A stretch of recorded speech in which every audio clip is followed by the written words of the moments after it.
Rama at Sita, isang kabanata, epiko ng India, isinalin sa Filipino ni Rene O. Villanueva. Sa gubat, tumira sina Rama, Sita at Lakshmanan nang ipatapon sila mula sa kaharian ng Ayodhya. Minsan, isang babae ang dumalaw sa kanila. Hindi nila alam, nagpapanggap lamang ang babae. Siya ay si Surpanaka, ang kapatid ni Ravana na hari ng mga higante at demonyo. Gusto kitang maging asawa, sabi nito kay Rama. Hindi maaari, sabi ni Rama. May asawa na ako. Narinig ni Sita ang dalawa kaya lumabas siya. Niyakap ni Rama si Sita sa harap ni Surpanaka. Nagselos ng gusto si Surpanaka. Sa galit ay bigla siyang naging higante. Nilundag niya si Sita para patayin. Pero mabilis na niyakap ni Rama ang asawa at agad silang nakalayo kay Surpanaka. Siya namang pagdating ni Lakshmanan. Sige, patayin mo siya, sabi ni Rama. Binunot ni Lakshmanan ang kanyang espada at nahagip niya ang tenga at ilong ng higante. Sino ang may gawa nito? Sigaw ni Ravana nang makita ang ayos ng kapatid. Nagsinungaling si Surpanaka kay Ravana para makaganti kay Rama. Sinabi niyang nakakita siya ng pinakamagandang babae sa gubat at inalok niya itong maging asawa ni Ravana pero tumanggi ang babae. Nang pilitin daw niya, tinagpas ng isang prinsipe ang kanyang ilong at tenga. Tulungan mo ako, Ravana, sabi pa nito. Bihagin mo si Sita para maging asawa mo. Naniniwala naman si Ravana sa kwento ng kapatid. Pumayag siyang ipaghiganti ito. Ipinatawag ni Ravana si Maricha. May galing si Maricha na mabago ang sarili sa kahit anong anyo at hugis. Nang malaman ni Maricha na sina Rama at Lakshmanan ang mga kalaban, tumanggi itong tumulong. Kakampi nila ang mga Diyos. Sabi ni Maricha, kailangang umisip tayo ng paraan kung paanong makukuha si Sita nang hindi masasaktan sina Rama. Nakumbinsi naman si Ravana kaya nag-isip sila ng patibong para maagaw nila si Sita. Isang umaga habang namimitas ng bulaklak, nakakita si Sita ng isang gintong usa. Tinawag agad niya sina Rama at Lakshmanan para hulihin ng usa na puno ng mamahaling bato ang sungay. Baka higante rin yan, paalanan ni Lakshmanan. Dahil mahal na mahal ang asawa, kinuha ni Rama ang kanyang pana at busog. Huwag mong iiwan si Sita kahit ano ang mangyari, bilin ni Rama sa kapatid. Parang narinig ng usa ang sinabi ni Rama. Agad itong tumakbo kaya napasigaw si Sita. Bilis, habulin mo ang gintong usa. Matagal na naghintay ang dalawa pero hindi pa rin dumarating si Rama.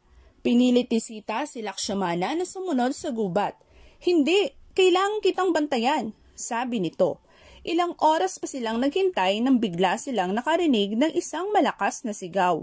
Napaiyak si Sita sa takot pero ayaw pa ring umalis ni Lakshmanan kaya nagalit si Sita. Siguro gusto mong mamatay si Rama para ikaw ang maging hari, sabi nito kay Lakshmanan. Nasaktan si Lakshmanan sa bintang ni Sita. Para patunayang mahal niya ang kapatid, agad siyang sumunod sa gubat. Wala silang kamalay-malay na sa labas ay naghihintay si Ravana.